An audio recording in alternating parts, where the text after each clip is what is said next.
செம்பா அத்தியாயம் 23. மன்னன் மகன். காவிதி தெரு, கூடல் நகர். சிறு மலர் வனம் ஒன்றினுள் மறைவாக வீற்றிருந்தது அந்த அழகிய மாளிகை. அதன் பின்கட்டு தோட்டத்து மாடத்தில் ஒளி மங்கிக் கொண்டிருந்த வானத்தை பார்த்தபடி சிந்தனையில் இருந்தார் அவர். அல்லும் பகலும் அங்காடிகளின் வணிக கூச்சல், சமய சான்றோர்களின் பன்மொழி மந்திர உச்சாடனங்கள் என்று மதுரை தெருக்களின் ஓசையானது யாரையும் அவ்வளவு எளிதில் தூங்க விடாது. அத்தகைய ஓசை கொஞ்சமாவது மட்டுப்பட்டு தெரிவது என்றால் அது மன்னர் மாளிகைக்கு அடுத்து அவரது இல்லத்தில்தான்.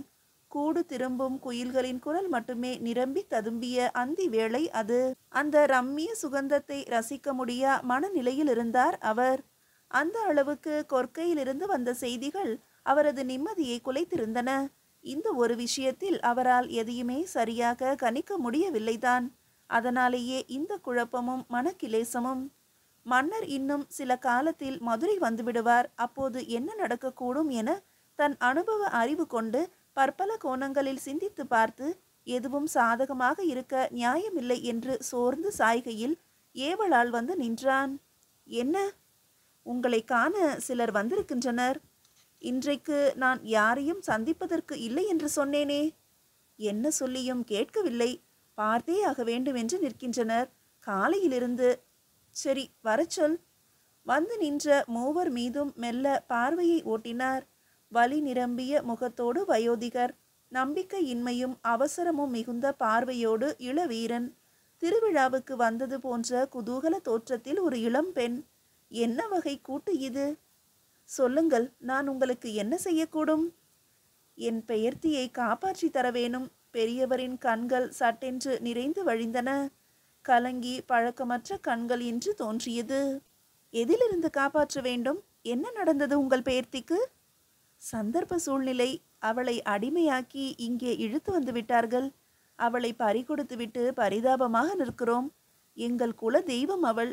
அவளை காப்பாற்ற உங்களால் மட்டும்தான் முடியும். எப்படியாவது காப்பாற்றி கொடுங்கள் ஐயா. என்ன, குடும்ப பெண்ணை அடிமையாக்கி இழுத்து வந்தார்களா? என் செழியனாலும் இத்திருநாட்டில் இப்படியும் பழிபாவம் நடக்கிறதா? வெண்கம்பி மீசையை தடவிக்கொண்ட மருதனாரின் முகத்தில் ஜுவாலையாக சினம் அலைந்து ஓடியது. இந்த கயமையை செய்தது யார்? யார் உங்கள் பெயர்த்தியை இழுத்து வந்தது? உங்கள் செழியன், அதாவது பாண்டிய மன்னர் நெடுஞ்செழியன்தான். அமர்த்தலான குரலில் சொன்ன சங்கனை நம்ப மாட்டாமல் பார்த்தவர் கண்களில் முதலில் கோபமும் பின் குழப்பமும், அதன் பின்னரே அவர்கள் யாரை தேடி வந்திருக்கிறார்கள் என்று தெளிவினால் ஏற்பட்ட கலக்கமும் தோன்றியது. தனிப்பட்ட முறையில் இந்த சிக்கலை எப்படியாவது சீர் செய்து மன்னனை பிடித்திருக்கும் தேவையற்ற வைராக்கிய பேயை அகற்ற வேண்டும் என்பதுதானே அவரது எண்ணமும். இந்நிலையில் இவர்கள் வந்து இங்கே நிற்பது நல்லதற்குத்தானா என்று அவருக்குள் கேள்வி எழும்பியது. நேரடியாக உதவினால் மன்னருக்கு எதிராக செயல்படுவதாகிவிடும். ஆனால் என்ன செய்வது? மனிதனுக்கு உதவித்தானே விதிகள். உதவித்தான் ஆக வேண்டும். மனதில் உறுதியோடு அவர்களை அமர வைத்து பேசலானார் அரசனின் அன்புக்குரிய அமைச்சரும் புலவருமான மாங்குடி மருதனார். கியேரிம் நகர், கொரியா. மண்ணாள பிறந்தவன், மன்னன் மகன். யார்? நானா? காற்றின் சடசடப்பில் கொடிகளும் தெருச்சந்தியில் இருந்த தெய்வ கந்தின் மணிகளும் அசைந்தாடின. தனது குடில் வாயிலில் இடப்பட்டிருந்த பலகை மேசை முன்பு அமர்ந்தபடி குழம்பிய மனதை தெளிவிக்க முயன்று கொண்டிருந்தான் தல்ஹே. அவன் மனதை அலைபாய வைத்த அந்த தொங்கு மீசை கிழவனோ தல்ஹே தந்த நெத்திலி வறுவலிட்ட அரிசி கஞ்சியை ரசித்து குடித்து கொண்டிருந்தான். நீங்கள் ஒருவேளை ஆள் மாற்றி? கேட்கும் போதே வளர்த்த அன்னை இதே போல அடிக்கடி சொன்னதும் நினைவில் வந்து பேச்சை இடைநிறுத்தியது. தொங்கு மீசைக்காரன் புன்னகைத்தான். உனக்கே அதில் ஐயம் இருக்கிறது, அப்படித்தானே? உன் ஆற்றலும் புகழும் நீ அறிய மாட்டாய். போகிறது விடு. இனியும் இப்படி ஏழ்மையில் உழல்வானேன்? என்னோடு வா, புதிய வாழ்வை புலப்படுத்துகிறேன் நான். ஐயா, முதலில் தெளிவாக சொல்லுங்கள். நீங்கள் யார்? எங்கிருந்து வருகிறீர்கள்? என் பெயர் ஹோகோங். தற்போது வருவது கிழக்கிலிருந்து. ஆனால் தோற்றுவாய் எனக்கும் உனக்கும் ஒன்றுதான். இருவருக்கும் மட்டுமான இரகசிய வேடிக்கை போல சிரித்து கொண்டார் அவர். என்னை தேடியதாக, என்னை தொடர்ந்ததாக சொன்னீர்கள் என்றால் என்னால் ஆக வேண்டிய காரியம் ஏதோ இருக்க வேண்டுமே உங்களுக்கு. சுற்றி வளைக்காமல் நீ பேசுவது எனக்கு நிரம்ப பிடிக்கிறது தல்கே. தேவையான பண்பு. உள்ளபடி நீ எனக்கு தேவைதான். உன்னை சுற்றி நான் செய்த பெரும் கணக்கு இன்னும் பல காலத்துக்கு ஆனது. உன் நலன் சார்ந்தது. ஆனால் இப்போதைக்கு எனக்கு நீ தேவைப்படுவது ஒரு குறிப்பிட்ட விஷயத்துக்காகத்தான். அது என்ன? குயாவின் இரும்பு ரகசியம். தல்கேவின் கண்களில் தோன்றிய அதிர்வை பதிவு செய்து கொண்டது தொங்கு மீசை. அதை என்ன செய்ய வேண்டும்? யாரும் அறியாமல் அதை பிரதி எடுத்துக்கொண்டு வர வேண்டும். அப்படி வருவாயானால் உனக்கு ஒளி பொருந்தியதொரு எதிர்காலம் காத்திருக்கிறது. அதாவது நாடாளும் வாய்ப்பு. அதுவும் தான். சொன்னபடியே அவனையே பார்த்து கொண்டிருந்தார் ஹோகோங். சற்று நேரம் ஏதும் பேசாமல் வானை வெறித்து கொண்டிருந்தான் தல்கே. பிறகு திரும்பி கஞ்சி கலையத்தை அப்புறப்படுத்த குனிந்தான். பதில் சொல்லவில்லையே. பார்த்தால் தெரியவில்லையா? என் பதில் முடியாது, முடியவே முடியாது. சிந்தித்து பதில் சொல் தல்கே. மறைந்து மண்ணாய் போன உன் தகுதியை மீட்டெடுத்து கொள்ள உனக்கு கிடைத்திருக்கும் அற்புதமான வாய்ப்பு இது. இது போன்ற வாய்ப்பு இன்னொரு முறை கிடைக்காது. ஓ, என்ன மறைந்து போன தகுதி? என் தகுதி எதுவோ அதை நானே நிர்ணயம் செய்கிறேன், செய்வேன். இனி இது பற்றி பேசுவதானால் இங்கே நீங்கள் வரவே வேண்டாம். இப்போது நடையை கட்டுங்கள். வேறு பேச்சின்றி மற்ற பணிகளில் ஈடுபட தொடங்கினான் தல்கே. அமைச்சர் ஹோகோங் தனது இந்த முயற்சி தோல்விதான் என்று ஒப்புக்கொண்டார். ஆனால் அவரது மற்றொரு கணக்குக்கு சரியான விடையைத்தான் விட்டு வைத்திருக்கிறான் என்ற களிப்பு மேலேறியது.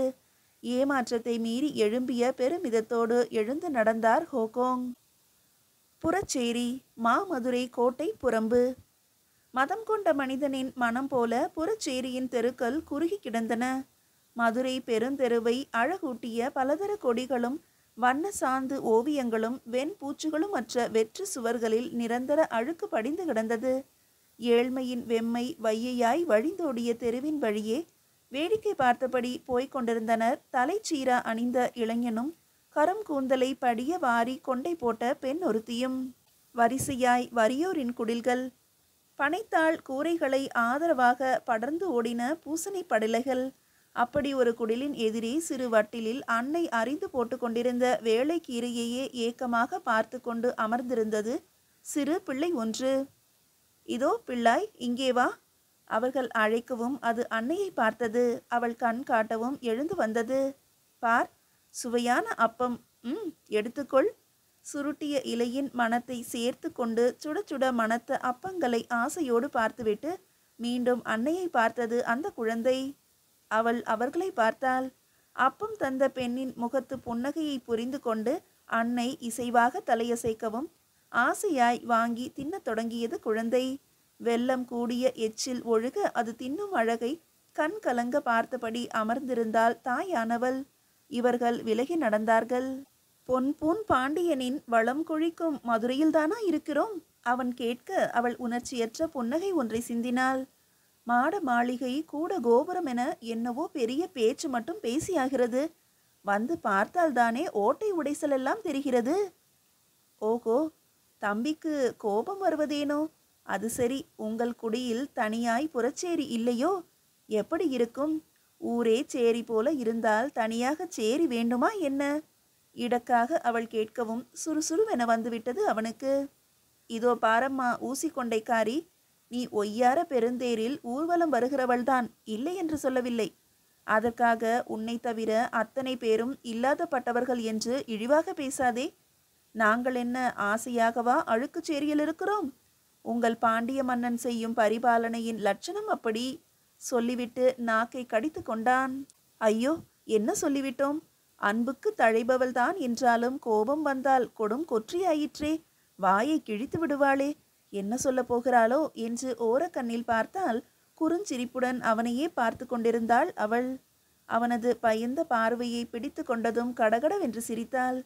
சிரிப்பா அது? மனிதனை காவு வாங்கும் சிரிப்பு. சரியான கொல்லி பாவை இவள். ஒரு வகையில் நீ சொல்வதும் சரிதான். ஆனால் இந்த ஏற்றத்தாழ்வு ஏன்? இதுவரை இல்லாதபடி இயவருக்கும் கூட சேரிகள் படைத்த பாண்டியனின் குற்றமா? அல்லது தொழிலின் வருமானத்தையொட்டி அவர்களின் வாழ்க்கை நிலை அமைவது அவர்களின் குற்றமா? உரக்க சிரித்து கொண்டே நடந்தாள். தொழிலும் பிறப்பால் வருவதுதானே. அதற்கு அவர்கள் என்ன செய்வார்கள்? எத்தொழில் செய்தாலும் உண்ண உணவும் உடுக்க உடையும் கிடைக்காத நிலம் நன்னிலமா? அது எப்படி பிறப்பால் வரும்? பிறப்பால் வரும் தொழிலை மாற்றக்கூடாது என யார் சொன்னது? எல்லாம் நம் தேவையை பொறுத்துதானே, ஆர்வத்தை பொறுத்துதானே. புலைத்தியின் மகன் வாணிபம் செய்ய விரும்பினால் செய்யட்டுமே, செய்து பொருளீட்டட்டுமே. ஆனால் நீ சொல்வதில் ஒன்று சரிதான். நல்ல தலைவனின் ஆட்சியில் எத்தொழில் செய்பவனும் பசியின்றி வாழ வேண்டும். தான் விளையாட்டாக சொன்னதன் காரணத்தால் அவள் கண்களில் புதியதொரு ஒளி நிரம்பியதை கவனிக்கவில்லை அவன். அப்படியென்றால் பிறப்பு சொல்லாத தொழிலை செய்வது சரி என்கிறீர்களா? பிறகு தவறு என்பாயா? நின்ற நீரின் அளவில்தான் ஆம்பல்களின் தலை நீளும். உன் முயற்சியும் ஆற்றலும் ஓடுகின்ற வேகத்துக்குத்தானே உன் உயர்வும் தாழ்வும் அமையும். நம் முன்னோர் குடிகளில் தலைவன் எப்படி அமைந்தான்? அறிவும் ஆற்றலும் கொடையும் நிறைந்தவன்தானே தலைவனானான். அப்படியென்றால் ஒரு தொழிலின் பண்பை வளர்த்து கொண்டால் அதை யார் வேண்டுமானாலும் செய்யலாம் என்பதுதானே விதி. இது எல்லோருக்குமான பொது விதியா? அவளையே பார்த்தபடி அவன் கேட்கவும் அதுவரை ஆர்வமாக பேசியவள் கண்கள் சோர்ந்து தாழ்ந்தன. உள்ளிருந்து பெருமூச்சு ஒன்று வெளிப்போந்து கரைந்து போனது. பொது விதியாகத்தான் இருக்க வேண்டும். பெண்களுக்குமான பொது விதியாகத்தான் இருக்க வேண்டும். பிறகு ஏன் இருப்பதில்லை? எல்லாம் உங்களால்தான். எங்களாலா? பெண்களின் பேராற்றலில் உங்களுக்கு பயம். அடக்கி வைப்பதே உங்களின் அறமென நினைக்கிறீர்கள். பெண்கள் ஏன் அடங்கி போகிறார்களாம்? அடங்கி போகிறோம் என யார் சொன்னது? தேவையென்றால் வெடிக்கத்தான் செய்வோம். இப்போது வெறுமனே வேடிக்கை பார்க்கிறோம். எங்கோ பார்த்தபடி அவள் சொல்லவும் அவன் சட்டென்று நகைத்தான். நல்ல கதையாக இருக்கிறது நீங்கள் சொல்வது. இதோ வீட்டுக்கு போனதும் நானும் உங்கள் வீரத்தை வேடிக்கை பார்க்கத்தானே போகிறேன். ஆனால் ஒன்று சொல்லுங்கள், ஒருவேளை ஒரு பெண்ணுக்கு நீங்கள் சொல்வது போல வேறு இலக்கு, அதாவது இந்த நிலம் எழுதிய விதிகளை தாண்டிய இலக்கு இருந்தால் என்ன செய்வது? அவன் நிறுத்தி நிதானமாக கேட்கவும் நடந்து கொண்டிருந்தவள் நின்று திரும்பினாள். கண்களில் மீண்டும் அதே புதிய ஒளி தெரிந்தது. இவனின் ஒவ்வொரு சொல்லும் செயலும் மனதில் புதிய சிந்தனைகளை உண்டாக்குகிறது என்று தோன்றியது அவளுக்கு. ஆனால் இல்லை, அவை புதிய சிந்தனைகள் அல்ல. எல்லா பெண்களுக்குள்ளும் பொதிந்து கிடக்கும் சிந்தனைகளை தோண்டி எடுக்கிறான் இவன், கிராதகன். ஆண் என்ன பெண் என்ன, உள்ளத்து நெருப்பு உனக்கு என்ன சொல்கிறதோ அதை செய்யாத வாழ்க்கையை வாழ்ந்து என்ன பொருள்? அவள், அந்த பெண்ணுக்கு இருக்கும் ஆசை, அது அடுத்தவரை துன்புறுத்தாதவரை அவள் தன் இலக்கு நோக்கி பயணிப்பதை யாரும் தடுக்க முடியாது. ஒன்று தெரிந்து கொள் தம்பி, ஒரு பெண் மனது வைத்து விட்டால் அதை மண்ணாலும் மன்னவன் எதிர்த்தாலும் அவளால் செய்ய முடியும். ஆனால் பாழாய் போன பெண்கள் தான் மனது வைப்பதே இல்லை, அப்படித்தானே?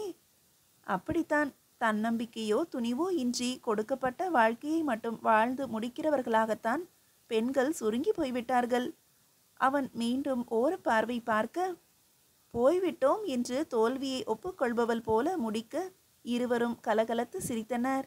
கோட்டை வாயில் தாண்டி மதுரை பெருந்தெருவில் கலந்தவர்கள் நெடுநாள் நட்பு போல சலசலவென்று பேசிக்கொண்டே கடை வீதிகளை சுற்றியபடி அவர்களின் இருப்பிடம் வந்தபோது மாலை மங்கி இருள் கூட தொடங்கியிருந்தது.